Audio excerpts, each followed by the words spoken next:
if you want an innovative DJ, just know DJ Anomaly. DJ Anomaly goes by DJ Neil now, apparently. DJ Neil Smith, or DJ Anomaly, as you might have known him from the clubs in the Bay.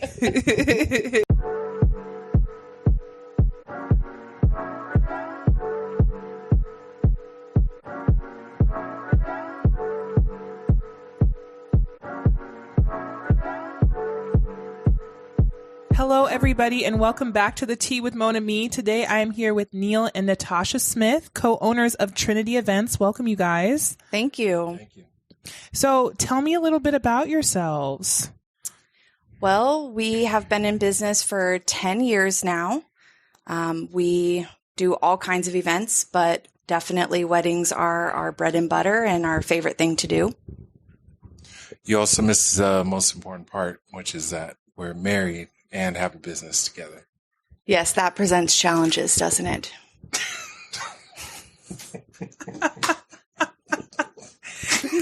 Challenges and benefits. That is true. There are many benefits, and there are also many challenges. Well, you guys have been married for a long time, right? It's been a while. Yeah, we've been married for 10 years, actually. So that's how, we got into business. We started with our wedding, and that was the most challenging event we've ever done. We decided to do it ourselves. Neil DJ'd our wedding for the most part. He had a DJ friend that helped with, specifics and pushing play, but he didn't trust anyone to DJ, so he pre-recorded all of his mixes. And so inevitably he DJ'd our own wedding. And I coordinated it up until the day of. Wow. So that's what started us. And then after that, people saw we had a 220 guest wedding at my parents' estate, and we did it for less than $10,000. And after that, I had so many people come up to me and start asking me, how did you do it? Can you help me? How did you keep it under that budget? And so I realized I was giving away a lot of free information, and I thought I could get paid to do this. Wow. How convenient. That's where it all began. Yes. So our marriage and our business are the same age. Yes. And Neil, you have been a DJ for a long time, right? Yeah, I actually started DJing in high school. It sounds a little bit crazy to say over 20 years I've been DJing. It actually makes me feel very old, but it's been a lot of fun, and I've DJ'd all types of events. It actually fit that I started to do weddings at this age. I guess I could still be in the club, but doing weddings is more fun, more gratifying, at least for me at this point in my career. You guys have done a lot of different events. You don't just do weddings. What are some of the other events that you've done? We do lots of different events. I'm currently working on a baby shower right now, a socially distanced baby shower. We, thanks to 2020, have done a lot of virtual events. So I do a lot of virtual event planning, which is a very different ball game. And it's been interesting, been very interesting. But we do corporate parties. We do, like I said, baby showers, rehearsal dinners. You name the party, we've done it. We do birthday parties, Theme parties. Lots of themed parties. Wow. Trying to think of anything else that we've done in the past. It's really just... But weddings are the main. Yeah, weddings. Yeah. Weddings are really, we do the most of that. I would say 90% of our business is weddings. Yeah. I feel like it's kind of, weddings are a little more reliant on planning than... a lot of times people can pull together a baby shower, they can pull together a party, but weddings are the thing where there's a lot of hidden things people don't know about. Yes, absolutely. It is a different ball game. You're planning for a lot more people. You don't usually, I've probably in the past had parties of 200, but normal people don't have, that many guests. So it is definitely a different beast that you are planning for when you're doing a wedding. But what I will say is a lot of the events that we do that are outside of weddings, obviously corporate parties are a whole other, arena, but that's because they take as much planning as wedding. But these baby showers and birthday parties, most of them, if not all of them, are people we did weddings for. And they just got used to having someone else do the thought process for them. So they're like, hey, why don't you do our baby shower? So it's like we've done now where we have had a wedding, rehearsal, then wedding, then baby shower, then first birthday, because we just keep getting, the same people coming back and saying, you make this so easy. I don't want to do it anymore. They just pay you to do it. Well, that's nice. Definitely nobody's going to complain about repeat business. Not at all. And it's really nice when you have a relationship with those clients because you now understand each other. You know how each other works. There's trust there. So where maybe as a bride, they were a little bit more micromanaging. They have learned to relax and say, okay, I know how she works. I know how, Neil works. I don't have to worry about this. I have heard, I don't know a ton about wedding planning myself, but I have heard that there's different kinds of services that planners offer and DJs offer as well. So can you get into what specifically you offer as a planner to fit different brides? Well, I would say our business is a little different. So we like to say that we're like a one-stop shop. So when you come to us, realistically, what you're getting is a full service. So we don't just do event planning and DJing. We do invitations. We have a photo booth. We have photographer, so we can do all of those areas. So when I get a bride, they're like, this is so easy. You've just made it to where I now trust you and I don't have to then go and shop for these other things. So we create packages that, encompass all of those things. But then for the wedding side or the coordination side, rather, we have packages too. So you can do day of coordinating. We have month of coordinating, which is what I really recommend. And typically I kind of give my day of coordinating away and do month of coordinating because I just feel like the event goes a lot smoother, which is beneficial to me and to my bride.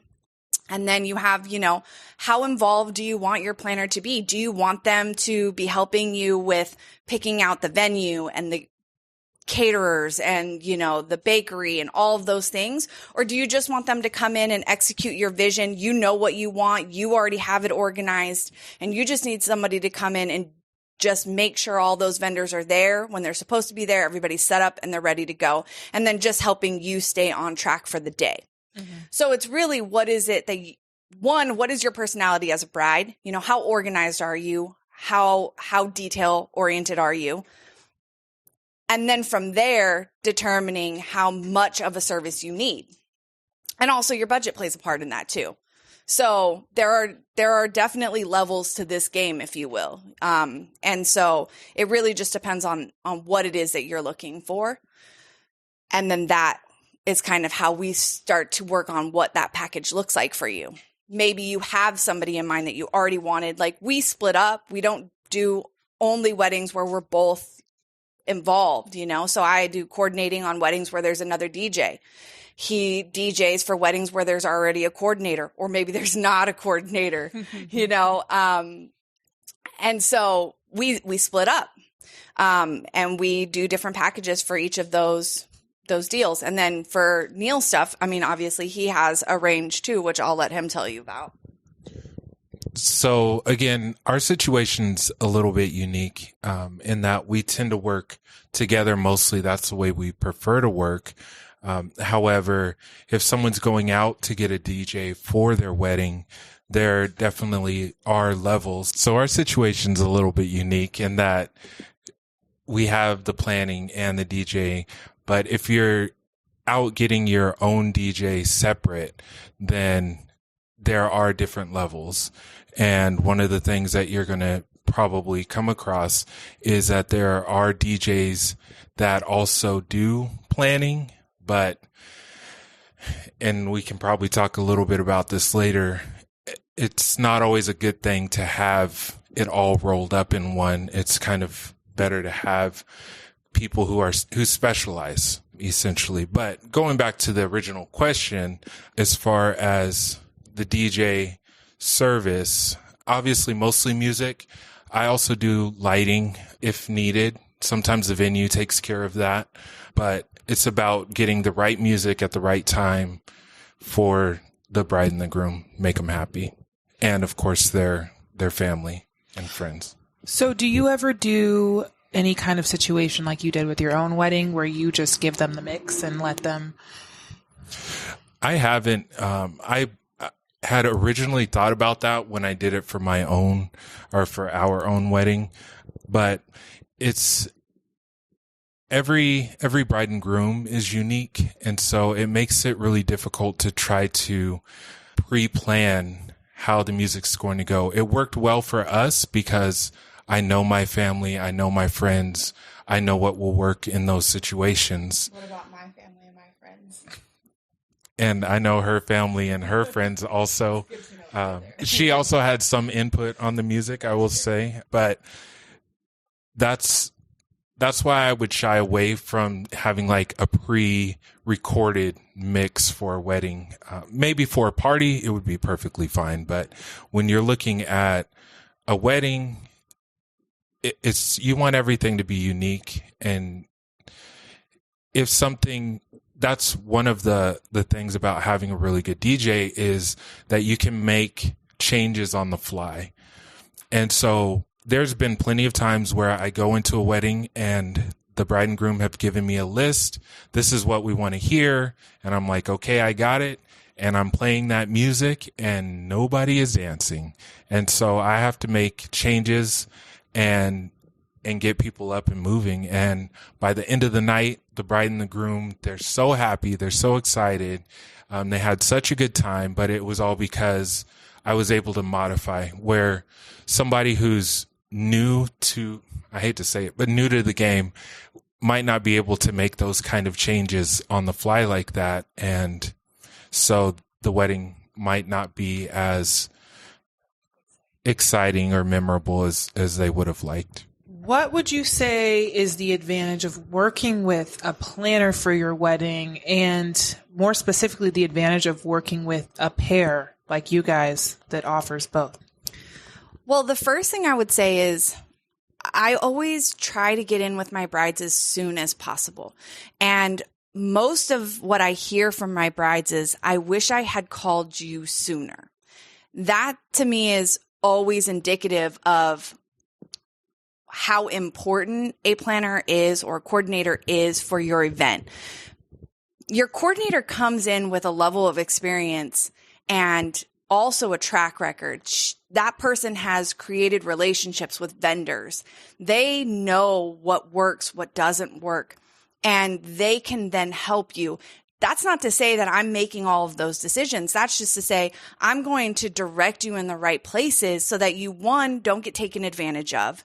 Two, have somebody who's going to show up. That's the biggest thing, is that as a coordinator, the people that I'm recommending you to are people I've worked with. So I know that they're going to show up, they're not going to leave you hanging, and they're going to do a good job because I now have put my own name on the line for that vendor.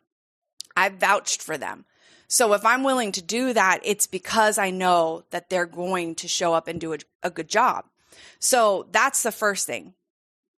The second part of that is when you have a duo like Neil and I, one, you have a partnership. So I can help him along the way. There's been plenty of times where I'm like, I'm filling out the crowd. I'm out there. I am at the tables. I can hear what's being said. So I can then bring that information to him and say, hey, this is what I'm hearing. This is what they want. This is, what the crowd is saying. Then he can change it up. I can also help him staying on time. If something changes, our communication is consistent throughout the entire event. Where we have noticed that we have had issues in events past is when it's not the two of us working together. We have a rapport with one another. Also, because we're married, I'm not afraid to tell him the hard stuff or vice versa. I don't mind. I don't have to worry about, I don't want to say it like this, but I don't have to worry about his feelings because he knows that I'm there to help bring him up. And the same for me. So in our situation, it's really unique because we are married. We have a partnership and we have a real strong trust between each other. So if something isn't working and I go to him and I say, hey, this is not good, or afterwards we download, we're constantly pushing each other to be better. And that's why we have been successful, is that we're not yes men to one another. We're break it down, be honest. How can we improve? What should we do next time that makes it better? Or even more so in the moment, this ain't working. We got to change this. And you don't get that with a different type of duo. I don't feel the same level of comfort with some random DJ that doesn't know me and has his ego involved and doesn't want to take it from, this random planner who doesn't know anything about the business because he doesn't know where I come from and I don't know where he comes from or she comes from. Yeah. And I feel like a lot of times what people forget about this industry, or what people don't know about the industry, is this is an industry filled with people's egos. Yes. And it's very much because when you deal, and we've had this conversation on previous episodes of, art and artists, everybody is essentially an artist in their own right. So when you deal with artists, how do you measure your success on paper, right? Mm-hmm. The amount of jobs you've done, that's typically it. So when you come into an environment with a lot of other artists, the first question a lot of times you're going to get is, oh, what have you worked on? What have you done? And it becomes, this conflicting thing of egos, where if you've only done 10 weddings and I've done 50, I'm not going to listen to what you say about the 10 weddings you've done when I've done 50, even though I could be doing something wrong that you would have learned in your 10 weddings, So I don't think that, couples should have to anticipate egos. I think that's something that should be handled on the professional side, but so people understand where the advantage is even further of you two working together, that is, there's no egos involved. Right. And if there is, neither of you have a problem calling the other one out on it. Correct. Right? Yeah. Yeah. And ultimately, when we're working together, we have the same goal in mind, which is to make the bride and groom happy and for their night or day to be a memorable day, for them not to see any of the behind the scenes stuff, just for them to enjoy their wedding day. Yeah, that's exactly it. I mean, I've had brides come to me after the fact and say, okay, so what went wrong? And I'm like, I'm not telling you that. That dies with me. You will never know what went wrong behind the scenes, because that spoils the moment. I want you to think it was as perfect as that memory that you had. And so for us, it's everything happens in a mumble, it's behind. We're smiling and I'm like, you got to fix this. So that they never experience that. And obviously when we are working with other vendors, because even when we're working together, we're still working with other vendors. You have to have that professionalism, and you also have to, and I think that's what's important with finding the right company that you're working with, whatever that is, DJ, coordinator, whatever that is, that does have that goal in mind, that at the end of it all, it has nothing to do with me. It has everything to do with, is this this couple, are they getting everything that they want? And are we executing it with that in mind? If that's the goal, we're never going to go wrong by them. Exactly. Yeah. I think one thing that's really important to look out for from my own opinion, my own viewpoint is, I know with what we do at Mon Ami, my first statement to the bride is never that we've been in business for over 40 years. Because I feel like if a company is leading with telling you, we've done 5,000 weddings, we've done this, it's quantity. Right. Quantity, right? How many weddings can we do to tell you that we've done 5,000 weddings? Because just because you've done 5,000 weddings doesn't mean you did them seamlessly. All right. Yeah. You did work to push it. So I think always look for any kind of, with just vendors in general, the best way to avoid the clashing of the egos is to not go for vendors that lead with everything that they've done. Right. They lead with starting to, or trying to learn more about you off the bat. Right. Never mind the 5,000 weddings. Right. Let's talk about yours. Yeah, it negates their experience too. It's their first time. And so while they want to feel comfortable and know that you have experience, they don't want to also just be one of your 500 experiences. Exactly. So kind of on that note of you talking about taking your mistakes with you to the grave, I'm sure you see couples make a lot of mistakes between the both of you in their planning process. What are some of the biggest mistakes that you see people make that make you cringe? I think the first one that comes to mind is thinking that either, and it's kind of funny that I would say this given how we did our wedding, but thinking that they can do it themselves, or that they have an aunt or a cousin or a sister that can take care of the planning or the day of, or can be he's been a DJ in the past, my coworker, and he can do my wedding. As we said before, there's levels to it. So, well, that's exactly what I was going to say, is that's why we got into business, is because it didn't go well. It didn't go well for us. And as many people as there were that came to us and asked us how we did it, for me, I didn't enjoy the process. It was a terrible experience. And we laugh about it now because we would never do a big wedding again, even though we do them for other people. I love doing big weddings for other people, but it's because I didn't have a planner. I didn't have a coordinator to sit there and help me through the process. I had to learn it all from the start. And it was rough, and having, everything pre-recorded was nice, but also things weren't played at the right time. And, there was technical issues. And then Neil's like in his tuxedo trying to figure out what wire is not. That's why we're in it. The biggest mistake people make is not having a professional in the business with experience helping them along the way. That is number one. The other biggest issue we see is, it's a kind of a two-part to that, is that they don't have a contract. They didn't put it in writing. There's not a level of professionalism. So what happens? Well, that friend of a friend of a friend who was going to DJ your wedding didn't have a contract with you, was doing it at a discount, and somebody else came along and offered that person more money. And now it's 2 weeks out and you don't have a DJ. We see it all the time, and you can talk to that.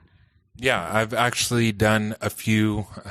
I don't enjoy doing last minute situations, but I've saved a few weddings. I guess a pat on my back on that. But I've saved a few because a friend or a friend of a friend or a family member was their DJ. They didn't have a contract. 2 weeks out from the wedding, that DJ can no longer do their event for whatever excuse they gave. But ultimately, it's most likely because they got paid more for that day.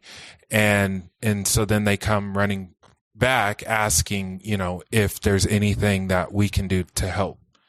And also a mistake would be to wait too long to try to put things together. I think because many people, this is their first and hopefully only wedding, then they don't have the experience. And so that's why getting professionals that do this, it's important, because we have done so many weddings, we're able to say, avoid this, do this, look out for this.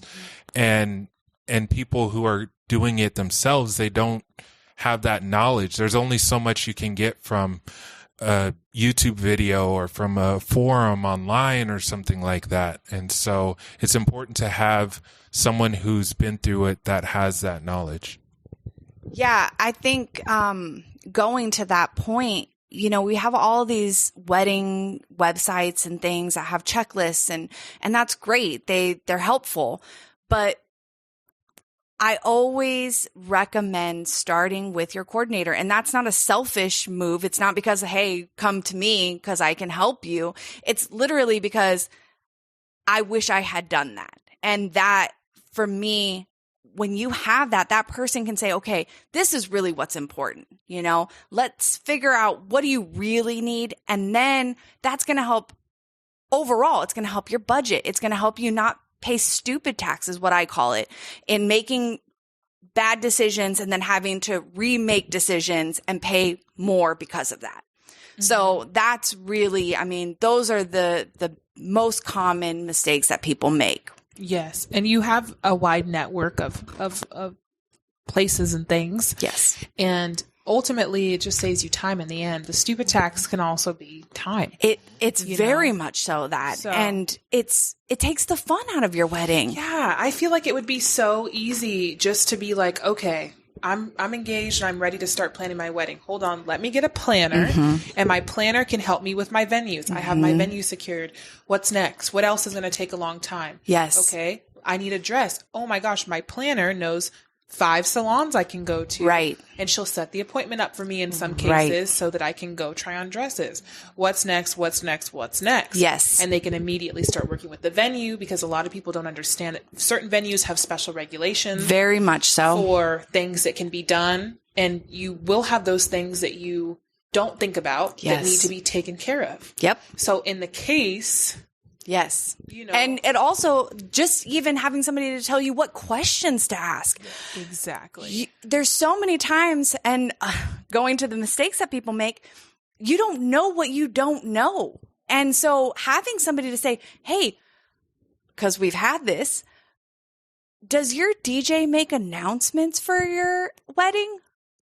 I had a bride with a DJ who said, I don't do any announcements. I just play music. He didn't even bring a microphone.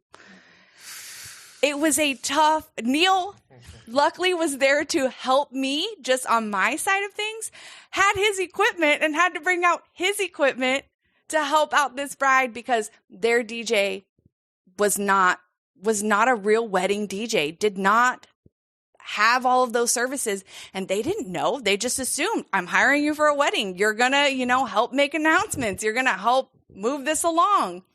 No. Exactly. It really is. There's just so many things that you just don't know. So it's always better. It's like trying to buy a house for the first time without a realtor. Like, they're going to tell you how to do it. You don't know, So it's tools. Yep. And the more tools you have, the better off it's going to be, and the more enjoyable the experience is, because it is supposed to be a fun day. Exactly. So what would you say if we're creating a resume for you guys? What are your job duties? What would you put under your title? I'll let you go. You go first. For me, I say music, sound, announcements, lighting if necessary. That would be kind of my realm of things.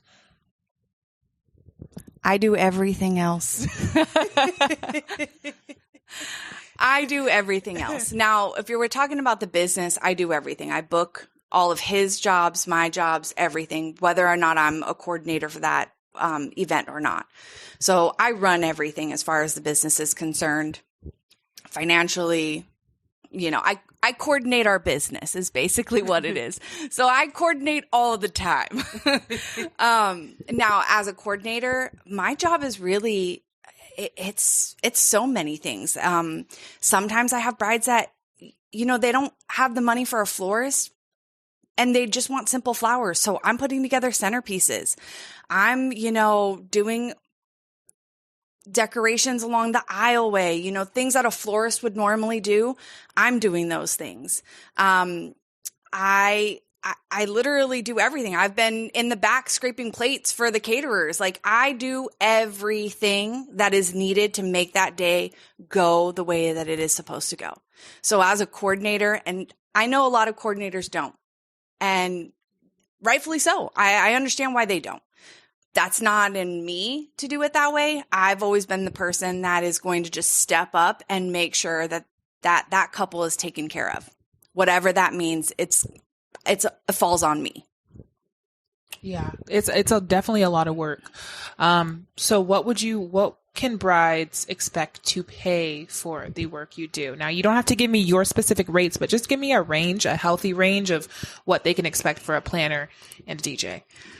So for just talking planner and DJ, I would say plan for, it really depends on what you're looking for. If you're doing like day of coordinating, or if you're doing like full coordination, that range can be pretty wide. It can be anywhere from about realistically $3,000 to $15,000, depending on what you're looking for.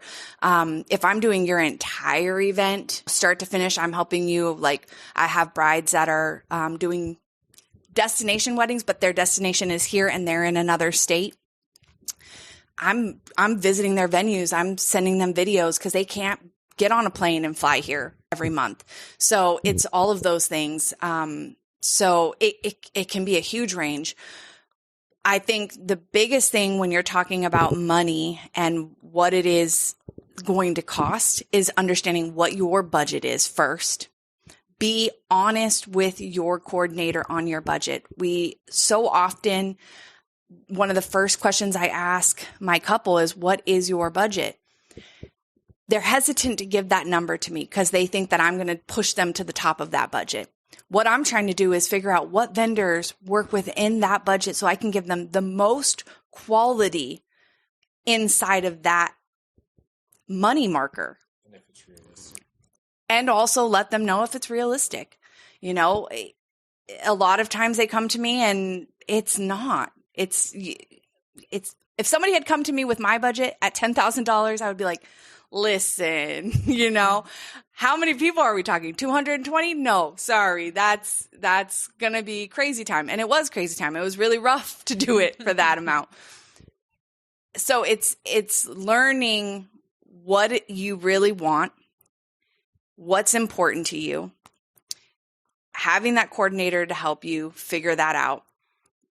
But overall, you're really not going to find a quality DJ coordinator for under $3,000. Okay. And also on the DJ side of things, there's certain things that come in packages. So with us, we tend to include a lot of things just because, again, it goes back to, we want the bride and groom to have the most exciting and memorable wedding day. But other DJs I know separate things out and charge extra per. So perfect example is the rehearsal the day before. A lot of times a DJ either won't show up at all for that, or they'll charge extra for that. And we always just include it in ours. The other thing is the ceremony. A lot of times DJs will charge extra to provide sound and music for the ceremony. We usually tend to include that in ours.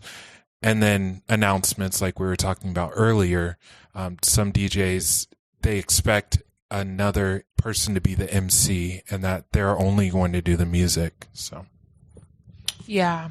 And kind of following that, I personally feel like a lot of times people don't understand the full realm of what a DJ does. So a lot of that is just people thinking that you pick a song and you press play.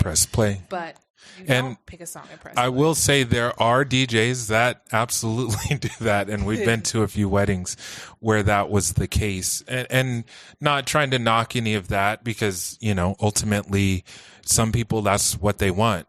Is there a market for that? Do I need a new side hustle? There is some people that just want simplicity.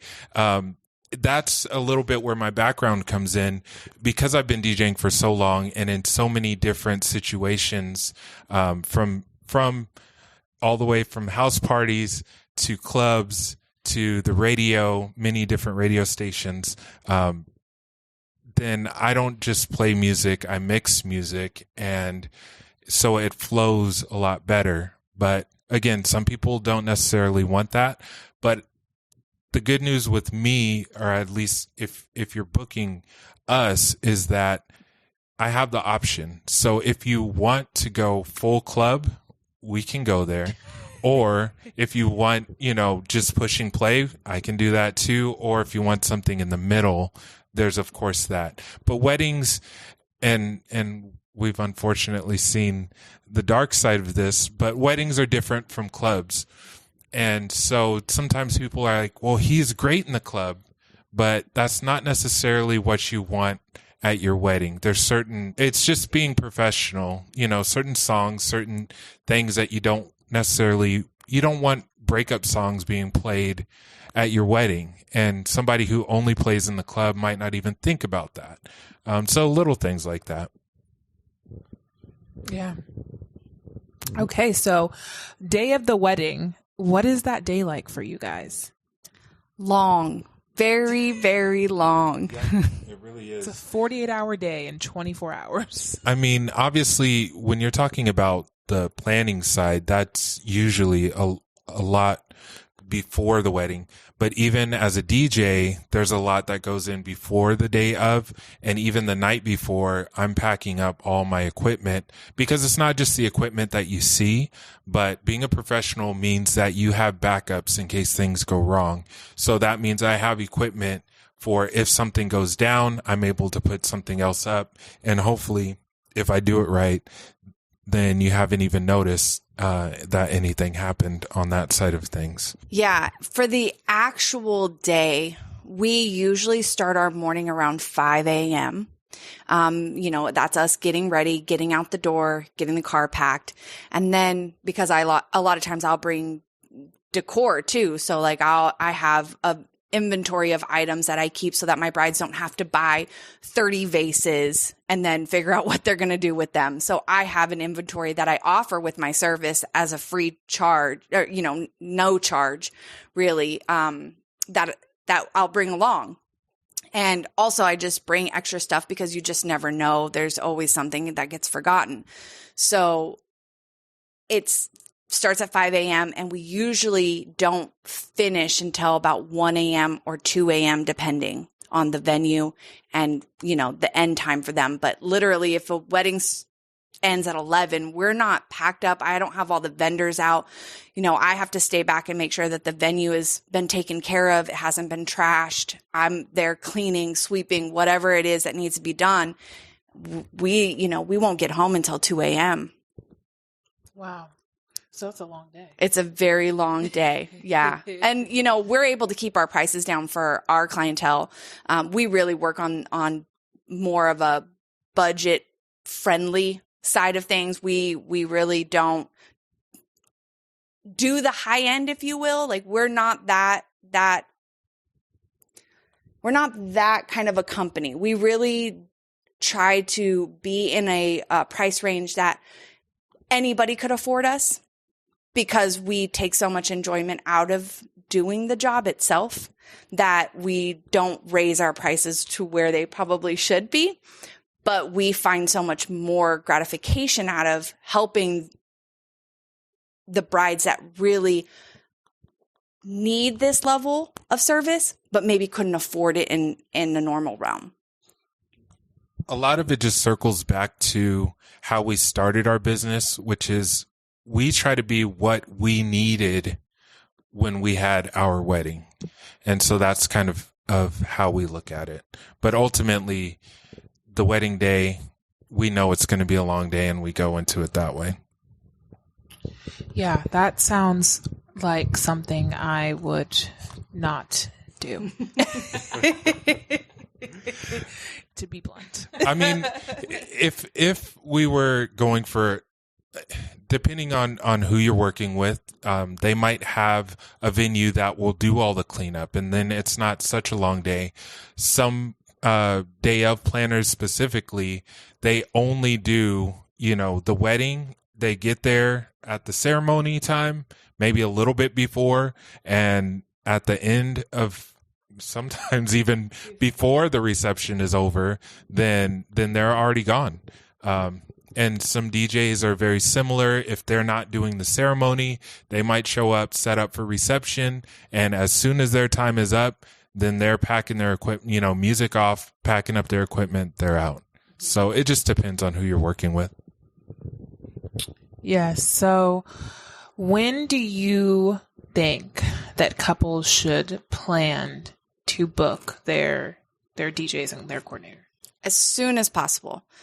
Coordinator as soon as possible, because like I said, they're going to help you with all your other vendors. They're going to help you with your checklist. They're going to help break your checklist down into small, manageable pieces, because a lot of times I'll get brides that are afraid to even just pick up the phone because they don't know where to start.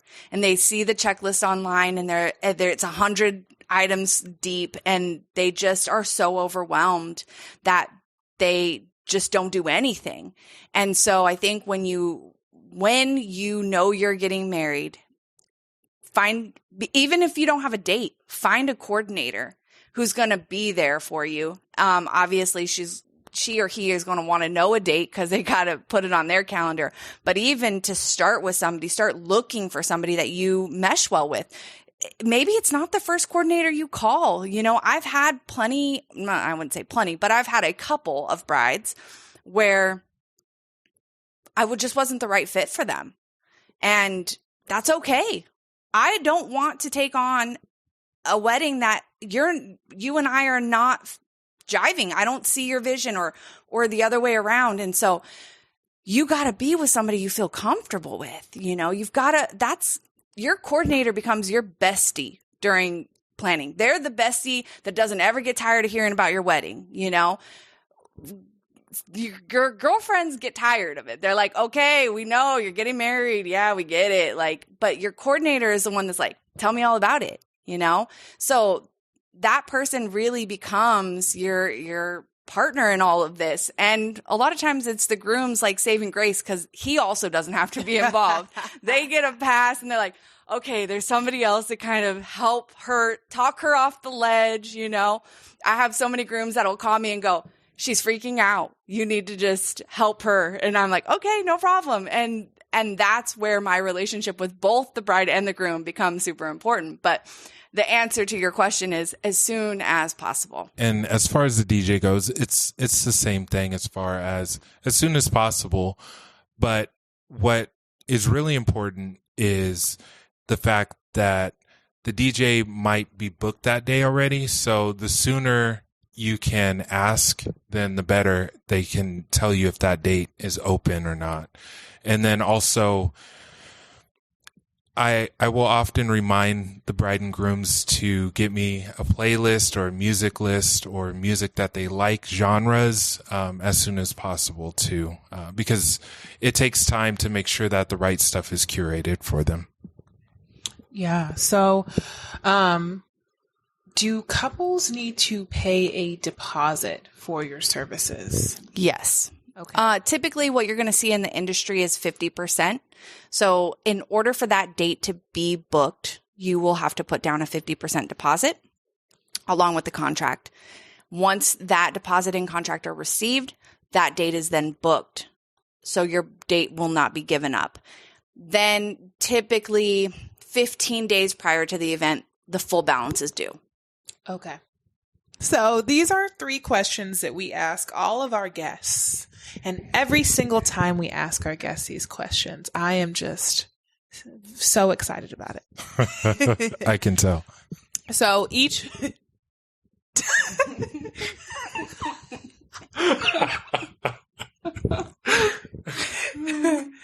Anyways, so I'll have each one of you guys... I don't know why I said each one, like there's 5 of you guys here. I'll have both of you guys give me your answers to these questions, okay? So the first one is, what would the title of your autobiography be? And why would it be that title? Mine is easy.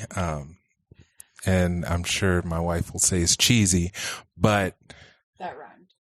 Also cheesy. coincidence. It would be Anomaly. And that's just because that was my DJ name back in the day. But as a wedding DJ, I just go by my normal name. What about you, Natasha? So mine would probably be There's No Rest for the Wicked. Oh, why is that? Well, it's one of my favorite sayings, and it's probably because I get no rest. I'm constantly working. I have a full-time career on top of our business because I like to work, apparently. And so I'm always thinking about the next step. I'm always thinking about how much more can I do? How much more can I push this business? Where else can I go that I haven't already gone? What other businesses? So it's constant for me. I'm constantly looking for ways to build the empire. The next one is, what 3 things couldn't you live without? That's a good question. Music, specifically Janet Jackson. And Jill Scott. So music would for sure be, I mean, that's really what brought us together. So music has always been a very big part of our life. Our dogs, or dogs in general. And probably you, Neil. Well, I guess you basically just took my answers. Definitely music. It's been in my life, my whole life. So music, very important. And then, of course, my wife and our dogs. They've always been important part of us. So those would be the 3 things for sure. The next question is, what are your tips for newly engaged couples? Anything. What are your tips just for newly engaged couples? Well, from experience, I really believe in some sort of pre-marriage counseling. I think it was great for us. We've utilized that throughout. And so I think, not for the reasons that I think a lot of people think you need counseling prior to getting married. It's just to make sure you're on the same page, because it's kind of like having a coordinator. You don't know what you don't know. You've never been married. We lived together before we were married, and it was still an eye opener, because even when you're doing things like maybe a married couple would do, something changes when you walk down that aisle. And so there's just things that you don't think of before you're married. And having somebody to walk you through those challenges that you will inevitably face, financial, children, how you want to raise them, what are your goals, how are you going to communicate effectively with one another, it's going to help you while you're planning your wedding too. You've got to be on the same page in a lot of areas. All of those areas, financially, when you're making decisions, it's all of those things. So I think that would be one of mine. What would be yours? I would say honesty, trust, and communication. Communication is so important, because a lot of times you think that your partner might know what you're trying to say or what you're going through, and they might not have any idea that you're going through a certain situation. So being able to communicate and be able to trust that your partner is going to be there to support you is important. And even looking at a wedding, it's a pressure cooker of sorts, because there is just so much going into one day. And I guess to spin it kind of back to us, it's just having professionals gives you the confidence in knowing that that one day is going to work the way that it should work. because there are some couples out there that had weddings that they don't get to go back and do over. And I really love that you guys talked more about that side of it, because I feel like a lot of the conversations we've been having about that one, you can really take that any kind of way. You can go anywhere with that. But I think, you need a good foundation to get through anything. Yeah. Whether it's small or it's big, you have to have that foundation to get through it. Mm-hmm. Yeah. And it's like, you think you have that foundation. Like you were saying, you guys lived together. You guys were together for a while. We were together for 7 years prior to getting married. Yeah. We've been together 17 years. So we thought we knew everything. We already had our finances together. We're already living together. We already, had a household. We already had fur children, we had all of those things. So we thought, it's not going to change. It changed drastically. I mean, obviously owning a business is part of that, but there's just things that you didn't realize, even I wouldn't say gender roles, but roles in a relationship that you didn't realize were part of you until you get married, and that kind of changes, and what you expect out of the other person kind of changes. It shifts a little bit.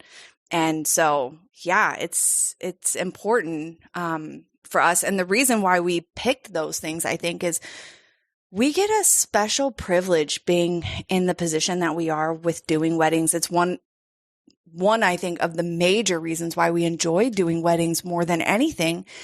We get a snapshot of the happiest day of two people's lives. And more than just two people, you've got families and all of the, these different personalities that everyone is happy. It's that moment where they are in love the most. It's the climax of that happiness and love between two people. And we get to experience that.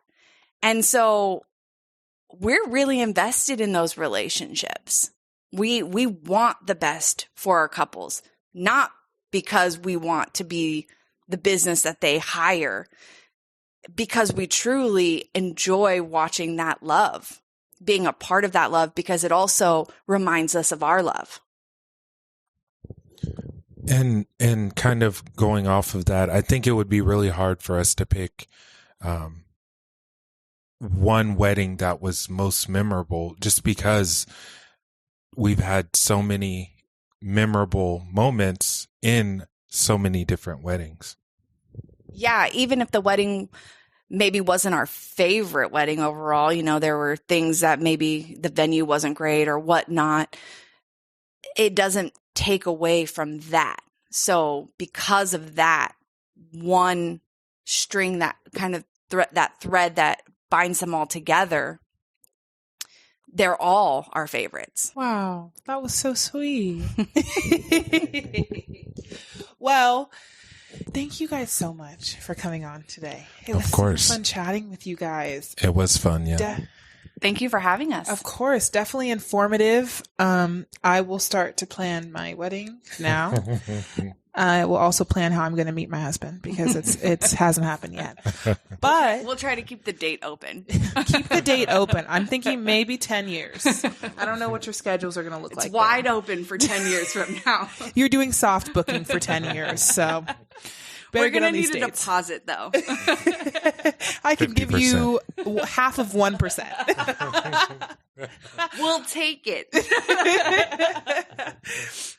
So, where can the people find you? So the easiest place would be our website, trinityevents.pro, P-R-O. We, of course, also have social media.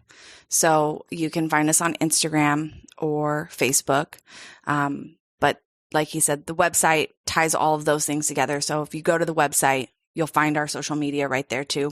But also what's cool about, and we have YouTube, where all of our videos, we do videos at the end of every event, where we, get a little snapshot from the bride and groom of what they felt, both with our job, what we've done for them, and overall for their day. So those are always fun, because typically they're drunk and it's exciting to watch.